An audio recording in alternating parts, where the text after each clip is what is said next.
Hello বন্ধুরা, তোমাদের সকলকে স্বাগত জানাই পিথিসা স্কুটি লাইফে।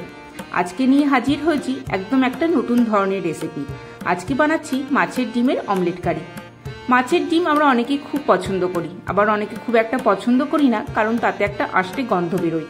তবে আজ আমি যে পদ্ধতিতে মাছের ডিম রান্না করেছি তাতে কোনো গন্ধ তো থাকবেই না, উপরন্তু স্বাদটা দ্বিগুণ হয়ে যাবে এবং এটা সাদা ভাতের সঙ্গে খেতে দুর্দান্ত লাগে। তাহলে দেরি না করে ঝটপট দেখে নাও রেসিপিটা। মাছের ডিমের অমলেট কারি বানাবার জন্য লাগছে 200 গ্রাম মাছের ডিম, আর নিয়েছি দুটো মুরগির ডিম, নিয়েছি ডুমো করে কেটে রাখা আলু, দুটো বড় সাইজের পেঁয়াজ কুচি, পরিমাণ মতো কাঁচা লঙ্কা কুচি, আদা রসুন কাঁচা লঙ্কার পেস্ট 2 টেবিল স্পুন, আর নিয়েছি একটা বড় সাইজের টমেটো বাটা। এবারে একটা বড় পাত্র নিয়ে নিলাম, তার মধ্যে দিয়ে দিলাম মাছের ডিমটাকে, আর দিয়ে দিলাম মুরগির ডিম দুটো ফাটিয়ে।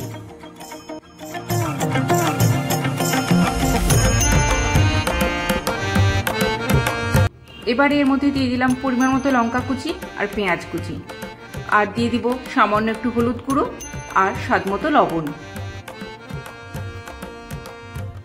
এবার একটা চামচের সাহায্যে ভালোভাবে মিশিয়ে নিতে হবে।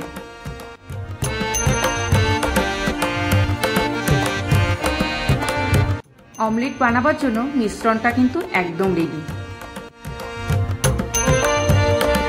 এবারে গ্যাসে বসিয়ে দিলাম একটা ফ্রাইং প্যান, তাতে দিয়ে দিলাম 1 টেবিল স্পুন মতো সর্ষের তেল।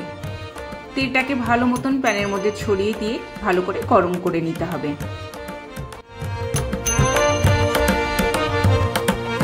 তেল গরম হয়ে যাবার পর গ্যাসের ফ্লেমটাকে লো টু মিডিয়ামে রেখে ডিমের গোলাটাকে আমি প্যানের মধ্যে দিয়ে দিলাম। চামচের সাহায্যে ভালোভাবে ছড়িয়ে দেবো চারিদিকে। এবার ঢাকনা দিয়ে ঢেকে রাখবো মিনিট 2-এর জন্য ভাজবার জন্য।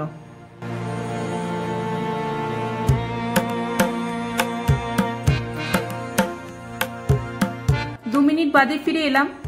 অমলেটের একটা পিঠ অলরেডি ভাজা হয়ে গেছে। গ্যাসের ফ্লেমটা কিন্তু লো টু মিডিয়ামেই রয়েছে। এবার উল্টে দিলাম, দেখো এক পিঠ কি সুন্দরভাবে ভাজা হয়ে গেছে। আবার সেম ভাবে 2 মিনিট ঢাকা দিয়ে রাখবো অপর পিঠটা ভাজবার জন্য। মাছের ডিমের অমলেট ভাজা একদম রেডি। এবার এটাকে প্যান থেকে তুলে নেব একটা পাত্রে।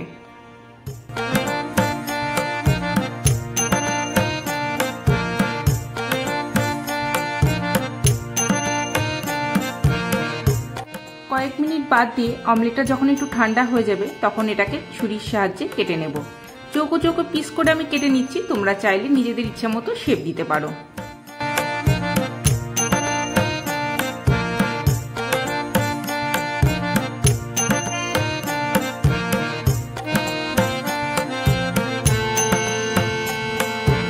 দেখে নাও অমলেটটা কি সুন্দরভাবে ভাজা হয়েছে। 2 পিঠ তো ভালোভাবে ভাজা হয়েছে, আর ভেতর থেকেও এটা সুন্দরভাবে মজে গিয়েছে। আবারও গ্যাস জ্বালিয়ে বসিয়ে দিলাম আরেকটি কড়া। এবার কারি বানাবার পালা। কড়াই দিয়ে দেবো বেশ খানিকটা সর্ষের তেল, ওই 3 থেকে 4 টেবিল স্পুন মতো, একটু দরাজ হাতে দেবো আর কি। তেলটাকে ভালো করে গরম করে নেব প্রথমে। তারপর দিয়ে দেবো দারচিনি আর গোটা জিরে ফোড়নের জন্য। ফোড়নটাকে ভালোভাবে একটু ভেজে নেব, আর গ্যাসের ফ্লেমটাকে মিডিয়াম করে দেব। তারপর দিয়ে দেবো ডুমো করে কেটে রাখা আলুটাকে বেশ কিছুক্ষণ ধরে ভালো করে লাল লাল করে ভেজে নেব।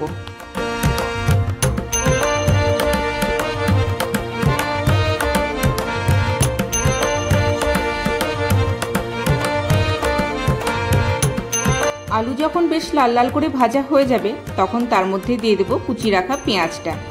এবারে আলুর সঙ্গে সঙ্গে পেঁয়াজটাকেও একটু ভেজে নেব।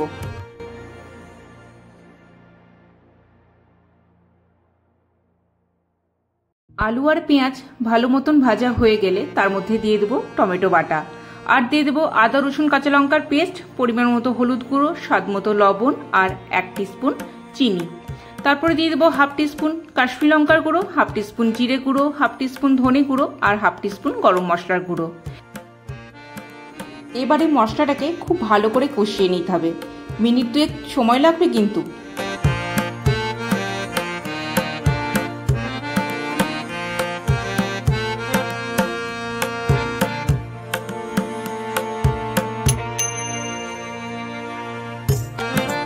দেখে নাও মশলা খুব সুন্দরভাবে কষানো হয়ে গেছে, কি সুন্দরভাবে তেল ছেড়ে দিয়েছে দেখো। এবারে পরিমাণ মতো গরম জল দিয়ে এটাকে মিনিট 5 জন্য ঢাকা দিয়ে রাখবো, যাতে করে আলুটা ভালোভাবে সেদ্ধ হয়ে যায়।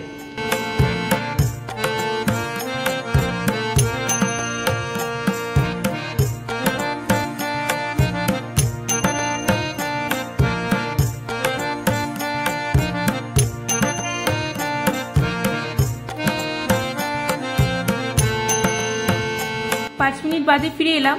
অমলেটের কারি একদম রেডি। আলুটা খুব সুন্দরভাবে সেদ্ধ হয়ে গেছে, আর একটু ঝোল ঝোল ভাব রেখেছি, কারণ যখন আমি এর মধ্যে মাছের ডিমের অমলেটগুলো দেবো সে খানিকটা ঝোল টেনে নেবে। এবারে ভেজে রাখা মাছের ডিমের অমলেটগুলো এর মধ্যে দিয়ে দিলাম।